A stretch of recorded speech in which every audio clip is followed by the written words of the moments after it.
Let's go ahead and kick off. Just a moment. Let me, I need to do my, okay, we're good to go. We're recording. Okay, we're good.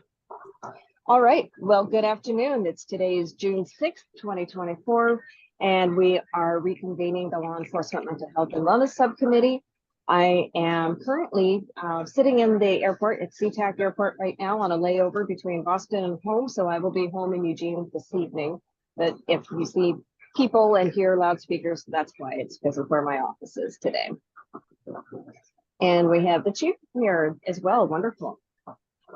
So Holly, of course, as always, did a great job sending out that packet for us. And so I need a motion to approve the minutes from our meeting 2 months ago in April.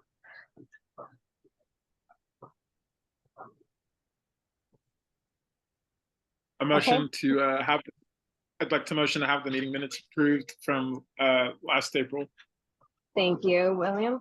And can I get a second, please? I'll second. Thank you, Dr. Booker. And well, then I guess we can just move straight to a vote on that. All in favor of approving the minutes from April 2024, please say aye. Aye. Aye. I just have to abstain because I wasn't there. Okay, thank you, Commissioner Lemons. All right, we are into that. As a reminder, next month, as of next month, we will have a whole bunch of new police commissioners. I don't know yet what that will look like for our Law Enforcement and Mental Health Subcommittee. We may, actually, I wanted to get your guys' thoughts. We won't have Commissioner Lemons anymore. And so what did you think about canceling the July meeting while we figure out what our new roster looks like? Because Police Commission won't be meeting until the week after. So, and I guess that would bring me to the next question, which would be, if we don't have the meeting in July, will we have the meeting during our recess in August? Oh, that's an excellent question. Thank you for bringing that up. I forgot that we take that break in August. So you're right. That would put us out to September, which means that would be 2 months of not a whole lot of group progress being made. But on the flip side, it would give us time to orient our new commissioners and get to know them and get some inkling of how interested they are in the committee and if they're a good fit for it. So if we canceled July, you're right, that would take us, we would take a hiatus then until September. If we did wind up canceling July, I'm curious if I could possibly put out like a challenge for folks to read the section on police officers and mental health in My Grandmother's Hands.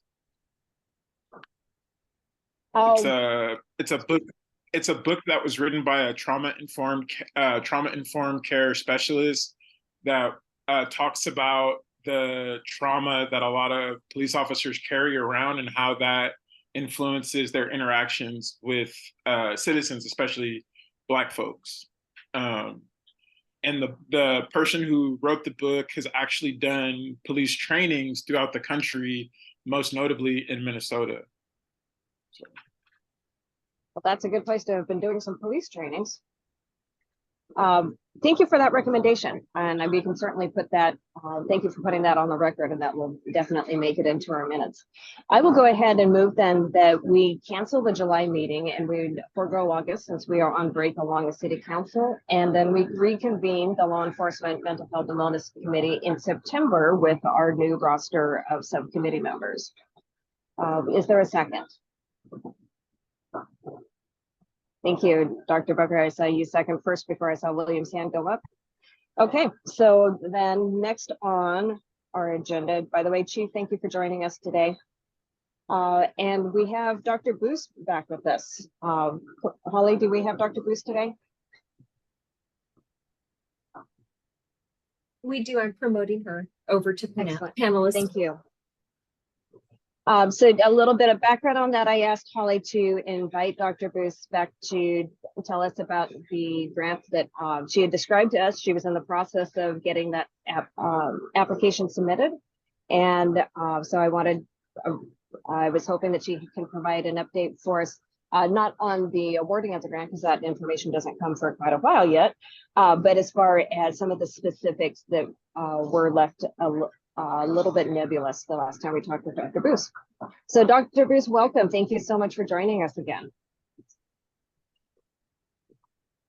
You're on mute. Happens to all of us. Can you hear me now? We sure can. Thanks for having me. I'm happy to give an update to let you guys know where we landed on what we asked for.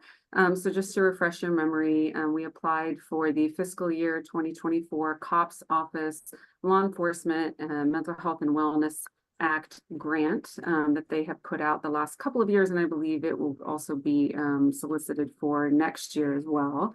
In this grant, we took a slightly different strategy than what we did last year. We put together a more robust package outlining how we wanted to beef up our wellness program that's in place. I know that you have heard from various people across the department who have given you different breakdowns of what our department currently offers in terms of wellness benefits and support for people. And so I won't rehash that, but I will go through the 5 items that we asked for in order of priority, because as you know, with grants, you're allocated so much money, and sometimes the costs of certain items exceed what your initial estimates are, and so we have prioritized the 5 items. So I'll go through them really quick in order. So the first thing that we're asking for is funding for clinical services. As you know, it's really important to have a culturally competent clinician who works with our officers and detectives and our call takers and our forensic techs, so that they have a better understanding, or because they have a better understanding of the unique stressors that are associated with working in law enforcement. So we are asking for clinician services. EBD will offer semi-annual confidential mental health check-ins with a clinician who is demonstrated to have that law enforcement cultural competency. We will set up clinician hours if we have a local clinician at their site, wherever that is in the city. If they're not local, we've talked about bringing someone in for a week a couple of times a year, and just letting people know that they're available. They can sign up and they will do what's called a wellness check-in for their first visit, and they can talk about anything that they want related to their wellness and how it relates to their job. The second thing that we are asking for is to begin introducing EMDR during our critical incident stress debriefs. I don't know if you're familiar with EMDR. It stands for eye movement desensitization and reprocessing. Recent studies have shown that the traditional critical incident stress debrief protocols that follow what's called the Mitchell model they've shown a real lack of efficacy in reducing the risk of PTSD after exposure to traumatic incidents. And newer therapies such as EMDR have shown some really promising results. And so we would like to pilot the use of EMDR through clinician-led sessions during critical incident stress debriefs. And then again, if there's money left over, to have a clinician lead some training on EMDR facilitation to be provided to our peer support and resilience team members. But we haven't quite yet worked out all the details of that or made the determination of whether or not they would be administering that at some point in the more distant future. The third item is to spend some money on suicide awareness and intervention training. As you know, suicide awareness training is something that EPD provides to its staff on a fairly consistent basis. We would just want to keep that ball rolling and provide another annual or semi-annual clinician-led suicide awareness training for all of our personnel. The fourth thing would be some conference travel. This actually was stipulated as a requirement for the COPS office grant. You had to write into your proposal that you would be sending certain personnel to different different conferences and training on officer wellness and safety. And so we are requesting to send a captain and a peer support specialist to the 2025 IACP Officer Safety and Wellness Conference. I can't remember where it is in 2025. And then to send 4 peer support members to the 2026 Northwest Peer Support Conference. And then the final thing, if we have the money, and I sure hope that we do, because I know our peer support team really wants access to this tool, is to purchase some peer support software. It's called Powerline is the name of the vendor that we have looked at. It's not very expensive. Likely we wouldn't have to go out for an RFP or anything like that. And our peer support members have done some pretty extensive research into what's available. And their preference at the moment is a product called Powerline. It's a mobile application that connects peer support members to agencies across the country and allows them to have at their fingertips access to different resources and networks to build their skill sets. It also has functionality for our personnel to anonymously contact our peer support team to schedule sessions with them through the app. So it would streamline and make that process a lot more efficient and ensure a little bit more confidentiality. And that's it. Those are the 5 things we asked for. That's pretty amazing. And when will you be notified of the award status of that grant? It should be October, or excuse me, sometime in September. Funds would be dispersed October 1st. And so we would need to know sometime before then. Okay. Do you have an itemized number on what each like service would cost, or like what each part of the grant? We have a budget breakout. Again, it's a rough estimate. I didn't pull that up. I can pull that up really quickly and share that with you if you'd like. Thank you. I think the total ask that our budget total ended up being around $250,000 to be spread over the course of 2 years. So let me pull that up.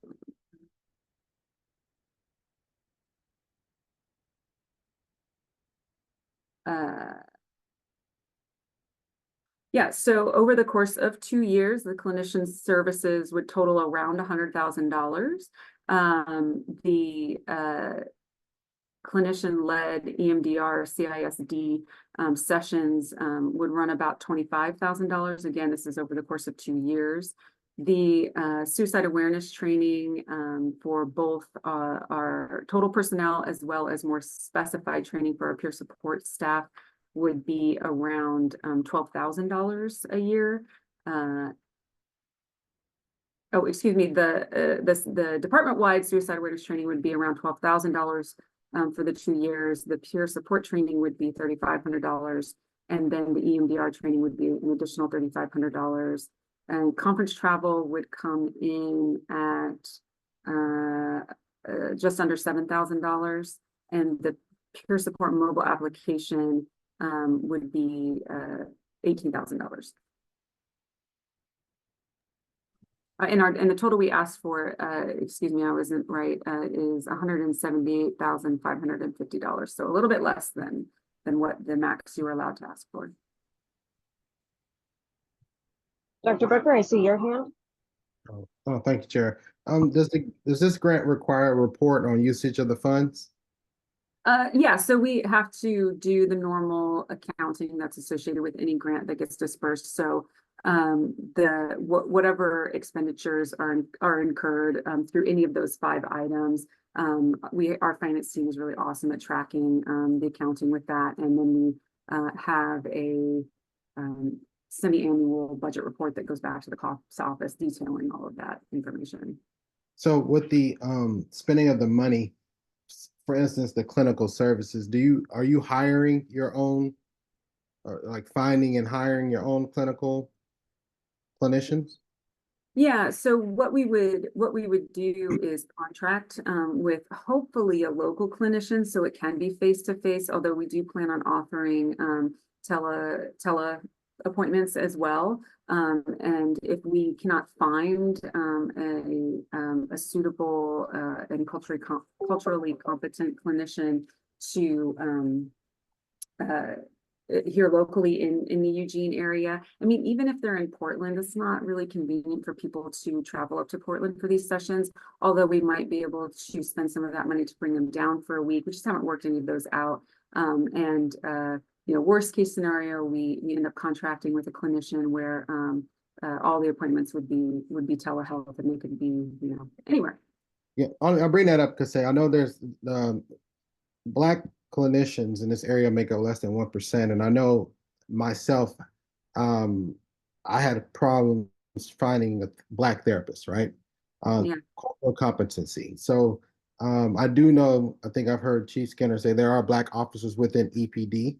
And I think this would be a good time to kind of raise that 0.1%, maybe to 2%, or, you know, to try to find a Black clinician within the maybe scouting outside the area, rather than just saying it, actually, you know, doing it and trying to target those things that we know are needed in this area when we don't have enough Black clinical doctors and clinicians in the area to kind of service the Black officers that we do have.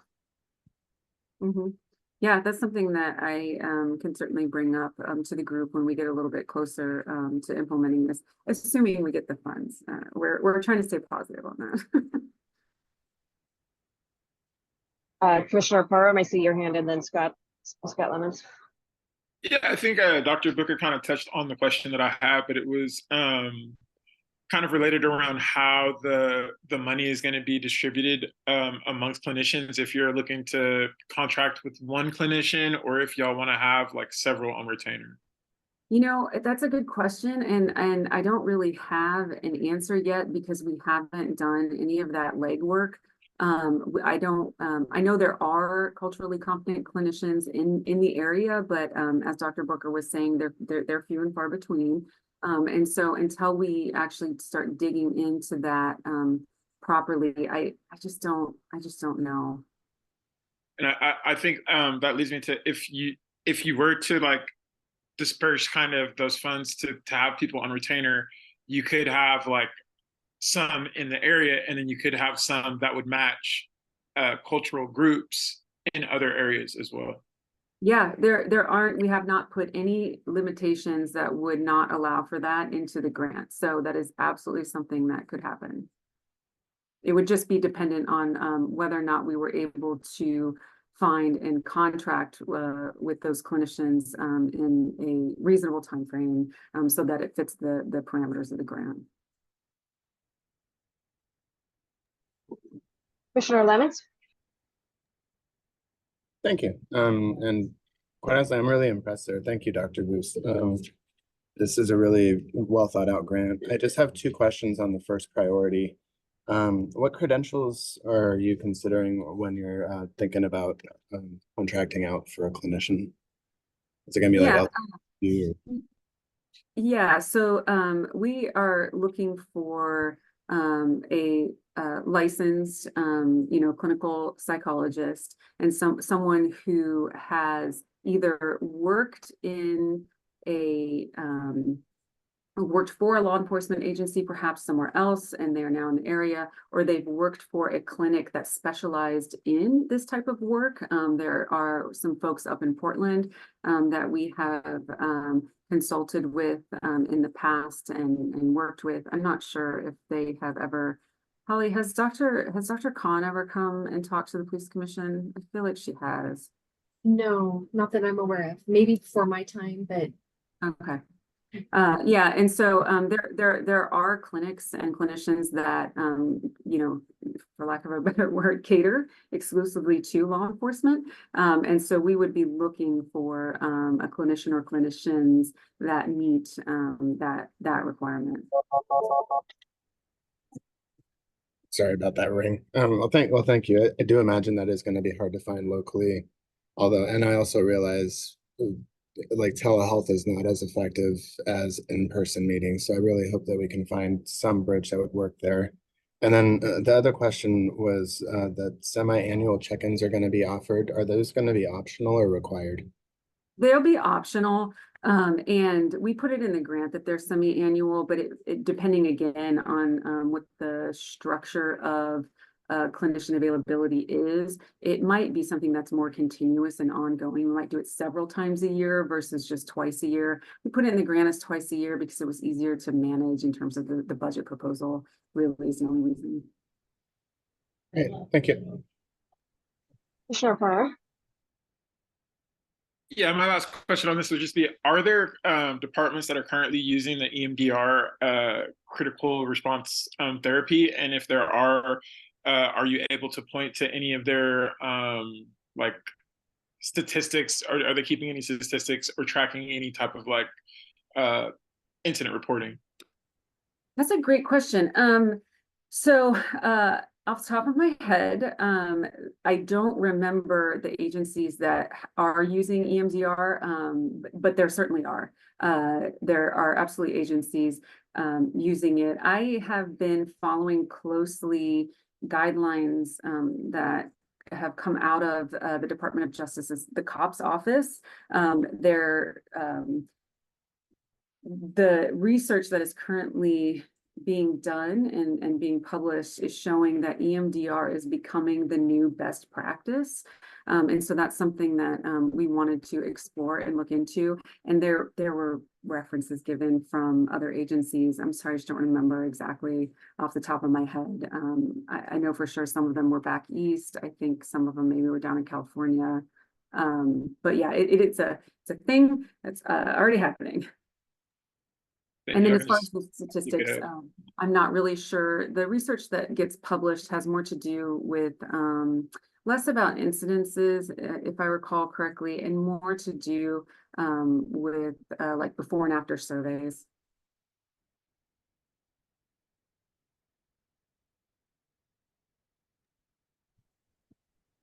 Well, that's a fantastic update, Dr. Bruce. Thank you so much for sharing that information with us. Are there any other questions for Dr. Bruce before we release her? All right.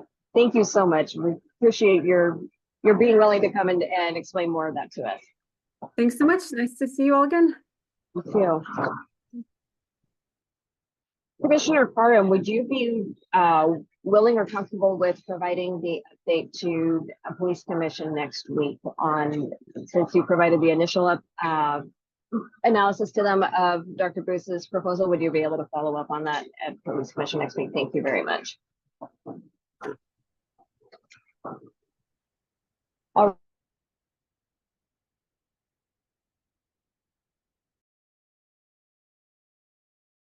And then I guess my one ask, Chief Skinner, yes. just if I could get the notes again. Like I took pretty good notes, but Yes, I can get those for you.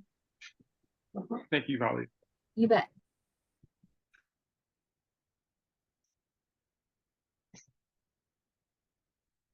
Sorry, I'm hotspotting the internet from my phone today, so things are a little bit wonky.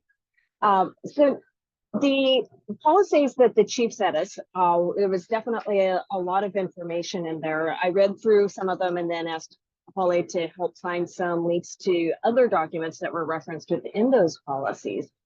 And from what I'm reading, it looks like the Hillsborough Police Department is the only one that specifically is requiring a professional counseling session. So this one is the Hillsborough Police Department Policy 313, and it's section 313.9.2, subsection A. And that one says the first professional counseling session must occur prior to allowing the involved officer or employee to return to full duty.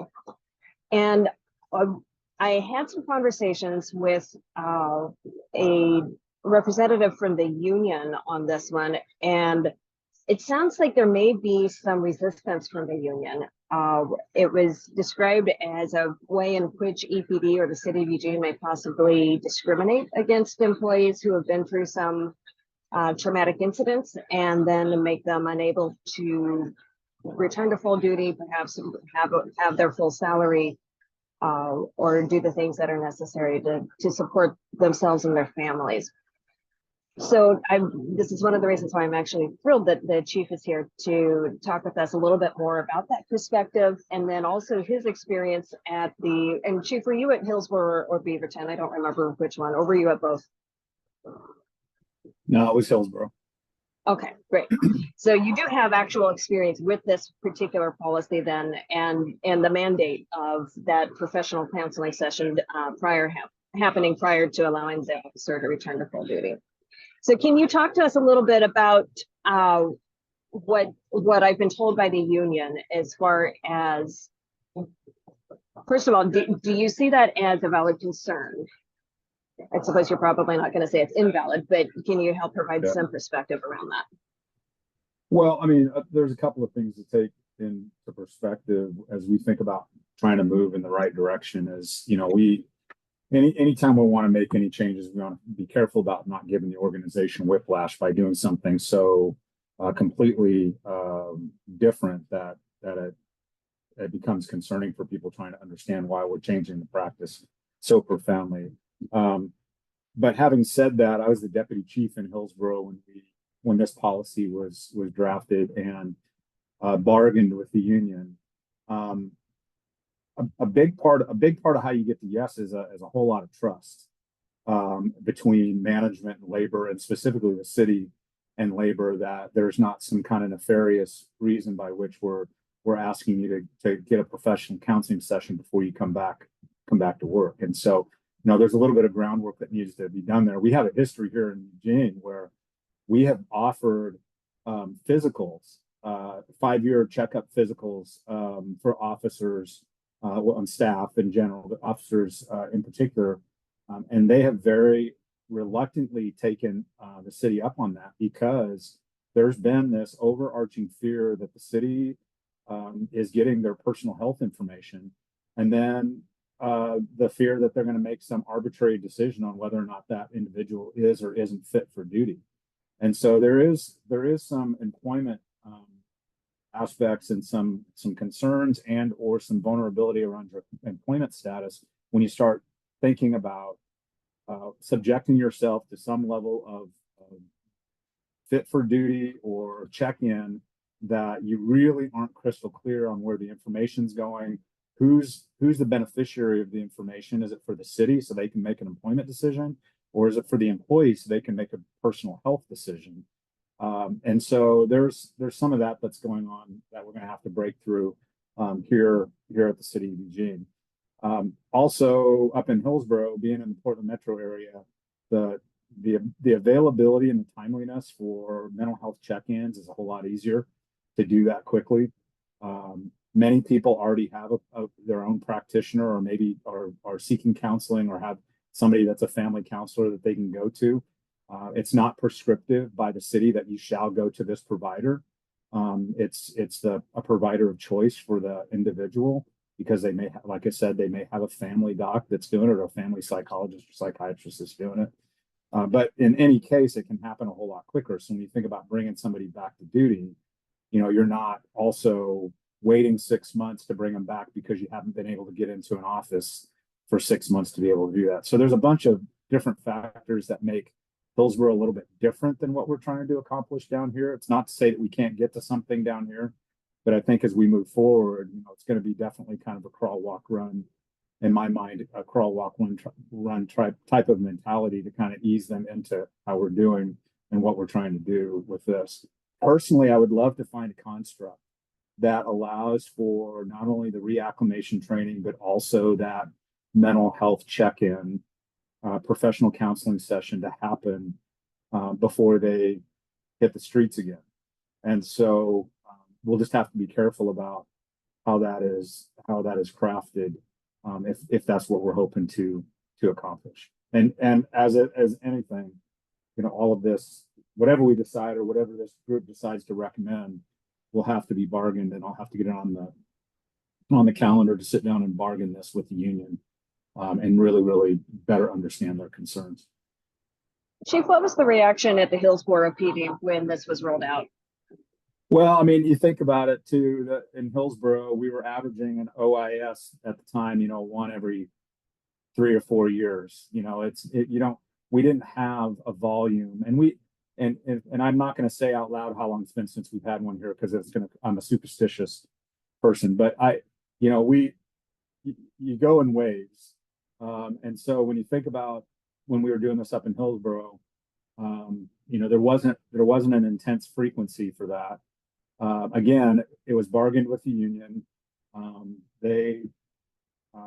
think they felt comfortable with the fact that the city was not going to make employment decisions. And the way we approached it much like people that were, for instance, injured in the line of duty or injured outside of work, but were under doctor's care, maybe had restrictions coming back for light duty, but couldn't come back to full duty until the doctor signed off on and released all the restrictions and came back. So there's a little bit of a framework for this for physical ailments and physical limitations. It's just a little bit different when you think about emotional and mental type of situations. So like anything, we reluctantly got there, and then people were kind of taking a wait and see attitude to see how this was going to shake out.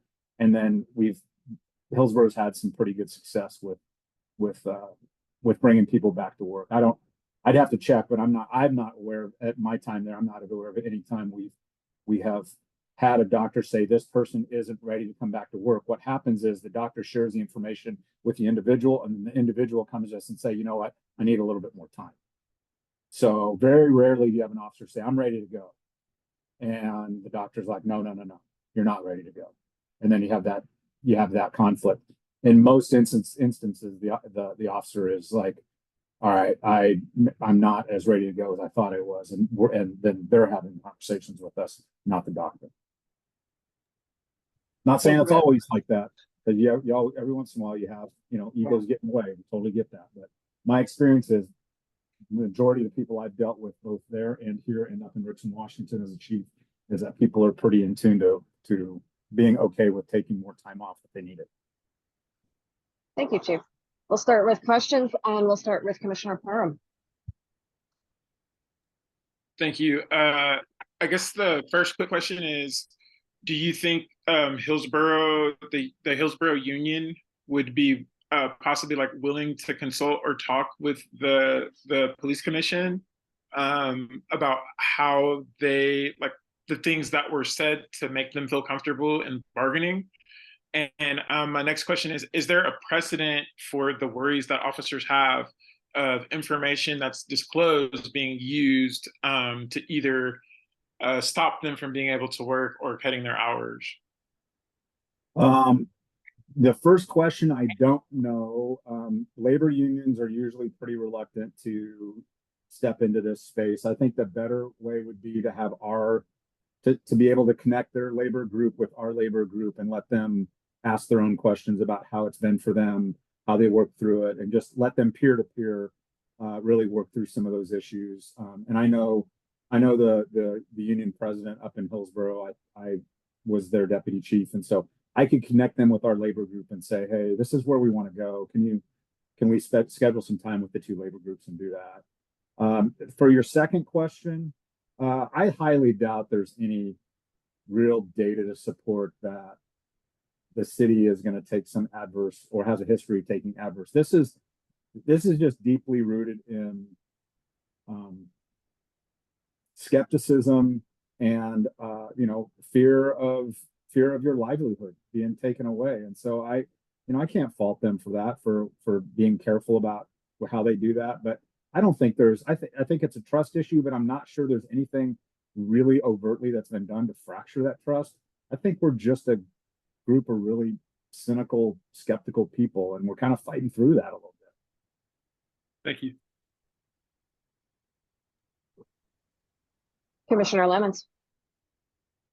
Thank you. And quite honestly, I understand the officer's concerns regarding release of personal health information coming from a person with a disability who has tons of personal health information.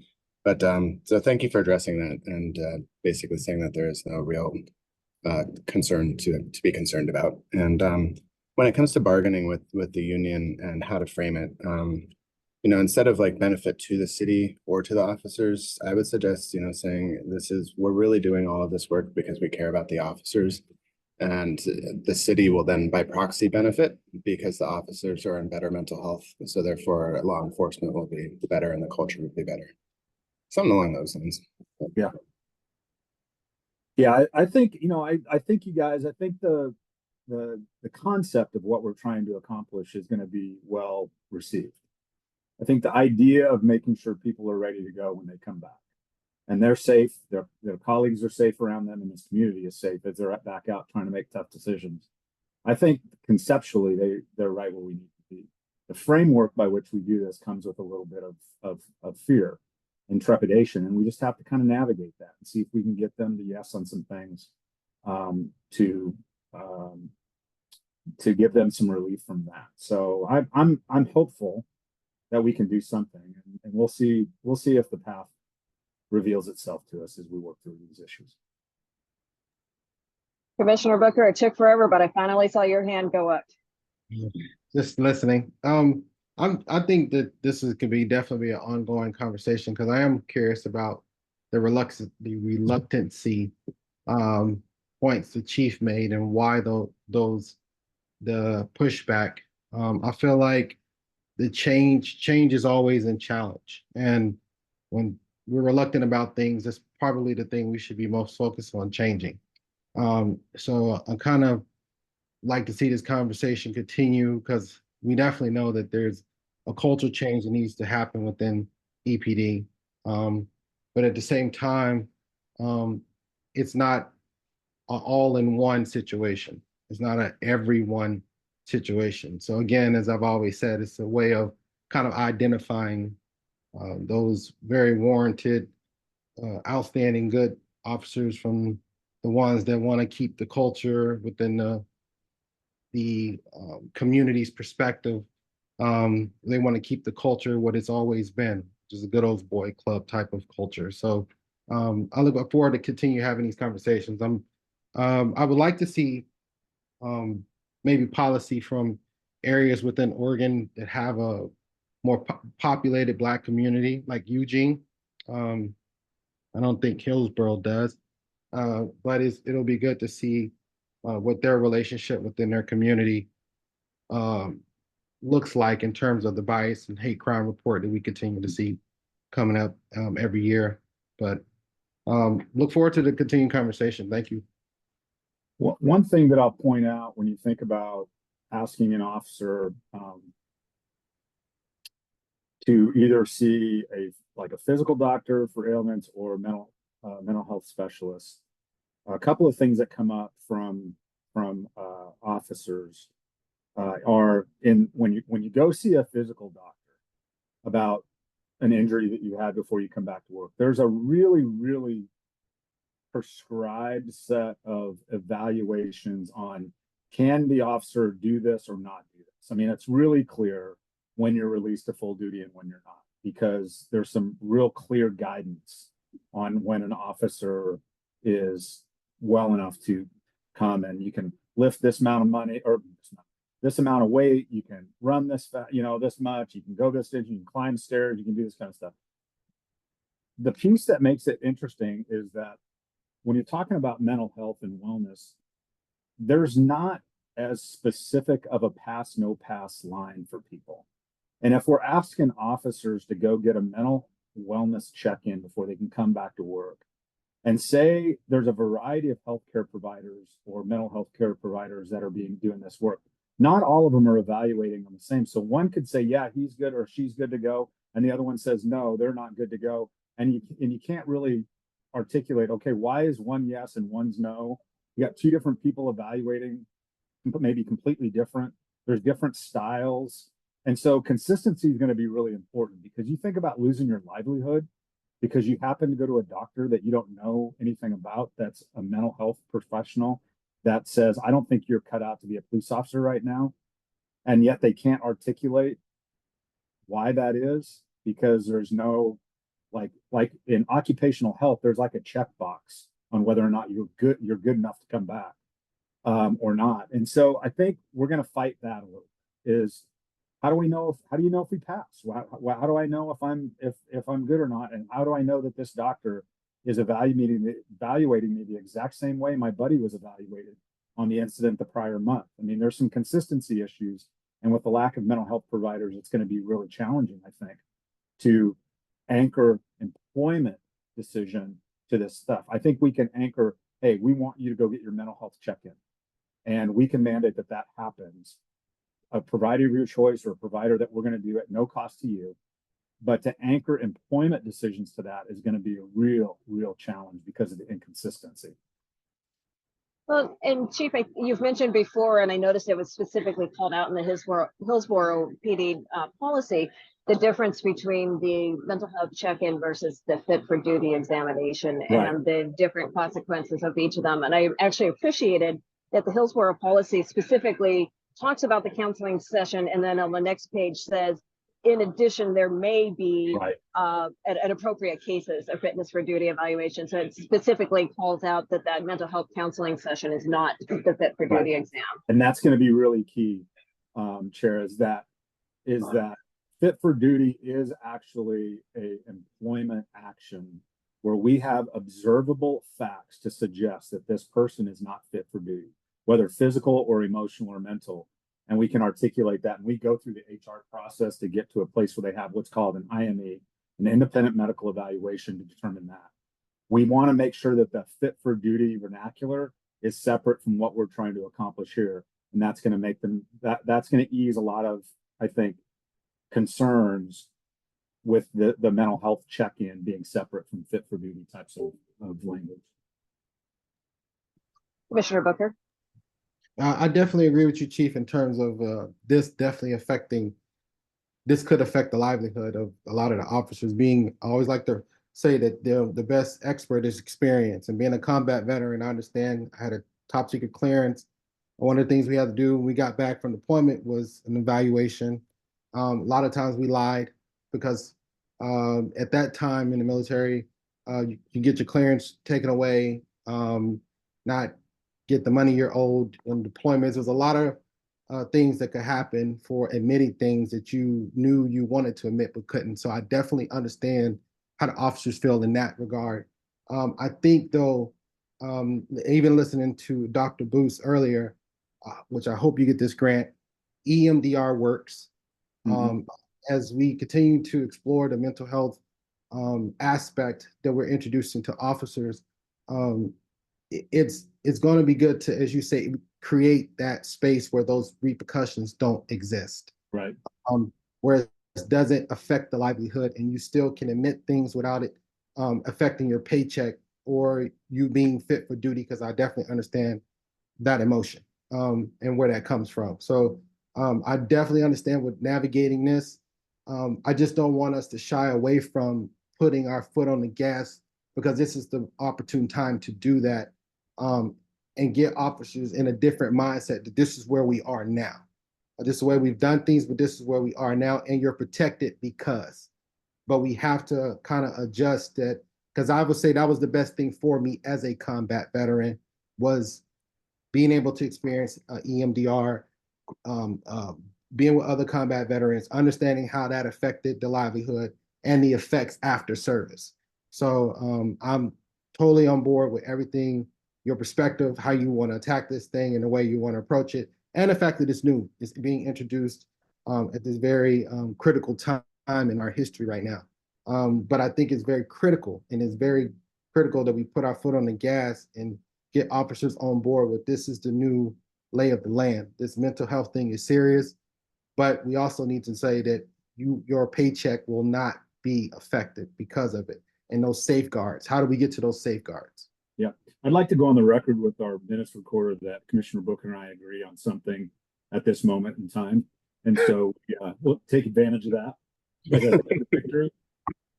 No, and in all seriousness, I'm with you on that. And I think one of the things I was hoping to create with the COPS grant is finding somebody that can be our person, or a contract group that can be our persons, so that we can build that relationship, so that people can be more confident that each officer or employee is being evaluated kind of by the same standard, by the same perspective, with the same expertise, as opposed to, you know, just a shotgun approach to just grabbing somebody and being able to do that. I really do think the way we break this open and we change the paradigm around law enforcement and mental health and seeking mental health help is through the relationship that we can have with a clinician or provider group, and feeling really comfortable with that. Even having somebody embedded in the police department a few days a week where they're here for drop-ins and we can create that relationship. I think that moves us forward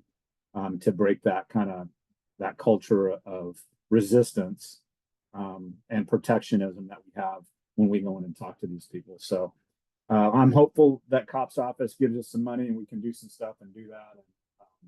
And hopefully we'll know by the end of summer whether or not we're awarded that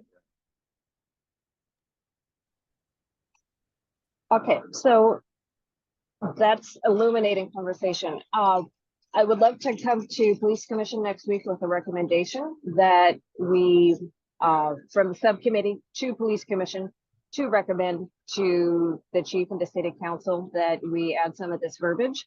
And we can certainly finesse it more.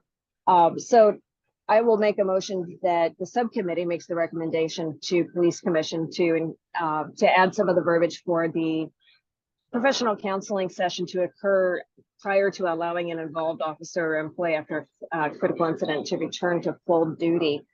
May I have a second? I see Dr. Booker and Commissioner Lemons both seconded.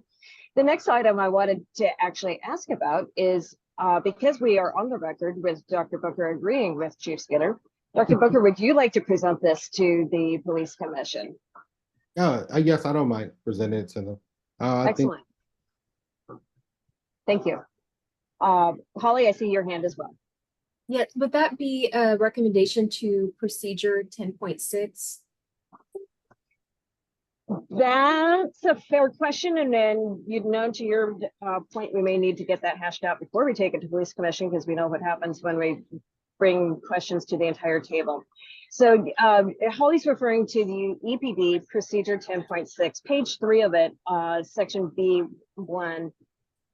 Refers to if an employee is placed on administrative leave or modified duty assignment, the employee must receive a release to return to normal duty. This release may be from a mental health professional working with the employee if that professional has experience in dealing with traumatic incidents. The city reserves the right to require a release from the department psychologist, which is along the lines of what's already in the Hillsborough department, but we would make it even more in alignment with what Hillsborough already has.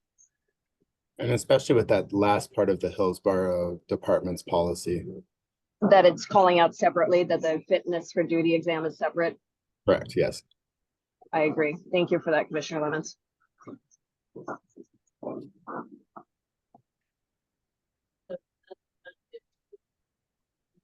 And from experience, we know it may take a while to work a recommendation all the way through Police Commission. But Chief, I think I'm justified in speaking for the subcommittee when I say that we're in support of you on this. Absolutely. All right, so for the Police Commission meeting next week, we have Commissioner Parham will be presenting an update on the COPS grant as applied for by Dr. Clary Booth.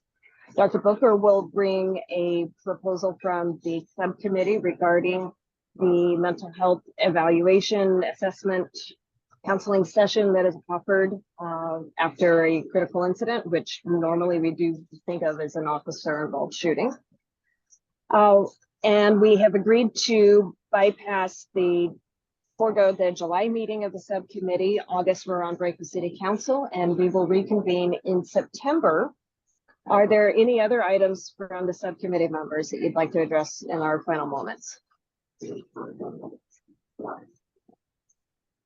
No, outside of just expressing my appreciation for being on the subcommittee and all the work that we're doing. I'm sad that I got to go. I'm pretty sure that the appreciation is open-ended from both sides, Commissioner Lemons. Definitely gonna miss you, Commissioner Lemons, for real. Definitely. Certainly miss you all too. Thank you. All right then. Well, thank you everyone for helping us get through this meeting quickly. Thank you, Chief, as always, for your attendance and willingness to speak frankly with us. And meeting adjourned. Good afternoon, y'all.